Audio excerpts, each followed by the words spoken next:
I recognize the senator from Delaware. Mr. President, are we currently in a quorum call? Yes. Mr. President, I ask unanimous consent that all proceedings under the quorum call be vitiated. Without objection. Mr. President, I rise today to seek unanimous consent for my Stable Trade Policy Act with Senator Kaine, an act that would prevent any president from imposing tariffs on a U.S. ally or free trade agreement partner without congressional consent. And I'll make that motion in just a moment. But let me first just explain what this is and why I'm doing it. Next week, President Trump has announced plans to impose 25% tariffs on products coming into the United States from Mexico and Canada, our #1 and #2 trading partners. These tariffs will be disastrous for our economy and our national security.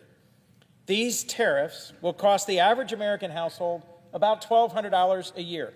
They'll raise costs for avocados and appliances, diesel fuel and dog toys, car parts and Christmas tree lights, tomatoes and tequila. I could go on.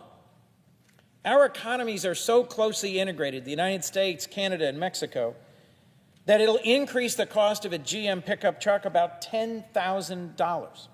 And even if these tariffs at the last minute are delayed, businesses are hurt by the uncertainty, which continues to increase costs. President Trump plans to follow those tariffs with reciprocal tariffs on the EU, which includes many of our critical NATO allies and closest partners. Imposing tariffs on our allies and partners diminishes our standing in the world and makes our neighbors less likely to help us in the future. It's no surprise that Americans think this is a terrible idea. Barely a quarter of Americans think imposing tariffs on Canada are a good idea. More than double that disapprove. President Trump has already declared an economic emergency to justify imposing these tariffs on Mexico and Canada, but my bill with Senator Kaine would prevent him from abusing long-established national security authorities to follow through on further tariff threats against our allies and FTA partners. The U.S. Constitution in the Commerce Clause, Article 1, Section 8, gives Congress jurisdiction over trade policy. And it's time that we took ownership back of controlling the ability to impose tariffs willy-nilly on our trusted partners and allies by passing this bill and reining in President Trump's costly and damaging idea. And so, Mr. President, I ask unanimous consent that the Committee on Finance be discharged from further consideration of Senate Bill 348 and the Senate proceed to its immediate consideration, that the bill be considered read a third time and passed, and that the motion to reconsider be made and laid upon the table. Is there objection? Mr. President, Senator reserving the from right Idaho? to object. I recognize the senator from Idaho. Thank you, Mr. President. Reserving the right to object, I discuss some issues with Senator Coons' request for unanimous consent for the Senate to pass S. 348, the Stable Trade Policy Act. Senator Coons is a good friend and a great ally, and reluctantly I stand to oppose this motion on this particular procedure.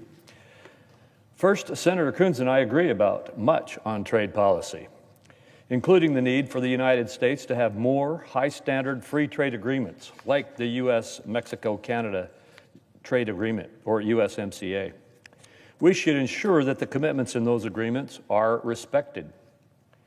The last administration not only refused to negotiate new trade agreements, but undermined U.S. rights under them when it waived our intellectual property rights under the WTO TRIPS agreement, and without informing Congress, attempted to remove the rights of American investors under the USMCA.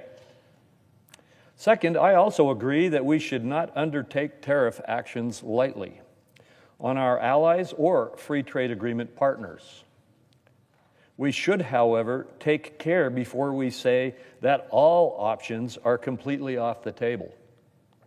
In fact, all of our free trade agreements provide exceptions for when parties can remove economic benefits, including on national security grounds.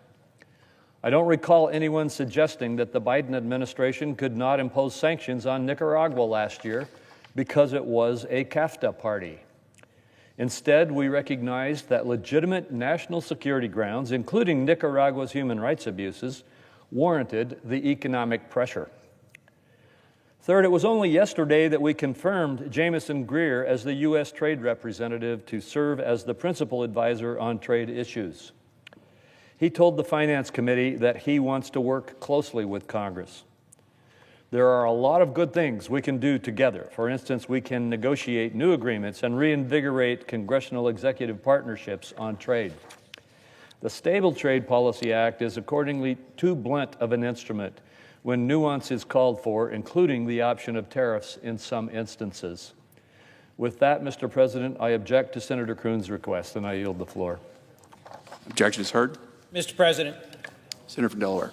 Mr. President, I understand that Senator Crapo, the chairman of the Finance Committee, a supporter of President Trump, has blocked this bill today. And I hope to find ways to work with him on improving market access and on elevating the quality and the capabilities of U.S. trade engagement with our partners. But I really don't understand why President Trump seems so intent on harming one of his signature accomplishments, the USMCA. I'm disappointed because Congress gave the president authority to impose tariffs in the event of a national security crisis. Congress did not grant this power to pursue petty grudges against trusted neighbors. Honestly, how can anyone be angry at Canadians? They are the nicest people in the world. And yet here they are working with us, pleading with us to not impose ruinous tariffs that would harm their economy and ours. I'll briefly then just make again a few simple points. I'm disappointed that President Trump isn't doing more to reduce costs. He was elected in no small part because of high inflation and promised it would come down on day one. These tariffs, if imposed, will make inflation worse and hit the lowest income Americans the hardest. It will impact American business, American families, and American communities. So I hope that working together with my friends and colleagues here in the Senate, we can find ways to lower costs on pharmaceuticals and automobiles and microchips, but imposing reciprocal tariffs on trusted friends and allies and sparking tariff wars in our region and around the world is not the way to do that. 2/3 of Americans already think that President Trump isn't doing enough to lower costs. Blocking this bill will only accelerate that if President Trump continues to act unwisely and bully and threaten our closest and most trusted partners. We must find a better way forward together. With that, Mr. President, I yield the floor and suggest the absence of a quorum. The clerk will